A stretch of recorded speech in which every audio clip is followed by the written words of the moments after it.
एक दिन गौतम बुद्ध अपने शिष्यों के साथ एकदम शांत बैठे हुए थे। उन्हें इस प्रकार बैठे हुए देख शिष्य चिंतित हुए कि कहीं वह अस्वस्थ तो नहीं है। एक शिष्य ने उनसे पूछा कि आज वह मौन क्यों बैठे हैं, क्या शिष्यों? इसी बीच एक अन्य शिष्य ने पूछा कि क्या वह अस्वस्थ हैं, पर बुद्ध मौन रहे। तभी कुछ दूर खड़ा व्यक्ति जोर से चिल्लाया, आज मुझे सभा में बैठने की अनुमति क्यों नहीं दी गई है? बुद्ध आंखें बंद करके ध्यान मग्न हो गए। वह व्यक्ति फिर से चिल्लाया, मुझे प्रवेश की अनुमति क्यों नहीं मिली?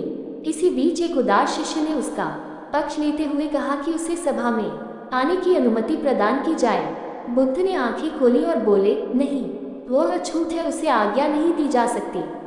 ये सुनकर शिष्यों को बड़ा आश्चर्य हुआ।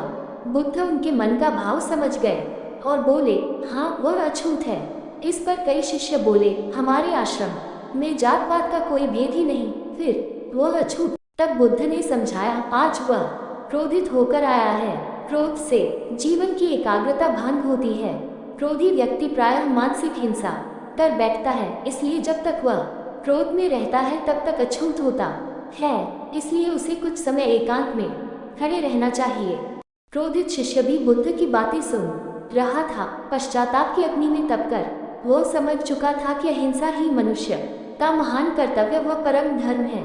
वह बुद्ध के चरणों में गिर पड़ा और कभी क्रोध न कर। शिक्षा आशय यह है कि क्रोध के कारण व्यक्ति अनर्थ कर बैठता है और पश्चाताप उसे बाद में होता है, जिसका कोई लाभ नहीं मिलता। इसलिए हमें क्रोध नहीं करना चाहिए। असल मायने में क्रोधित व्यक्ति अछूत हो जाता है और उसे अकेला छोड़ देना चाहिए। क्रोध करने से तन, मन और धन तीनों की हानि होती है। क्रोध से ज्यादा हानिकारक कोई और वस्तु नहीं है।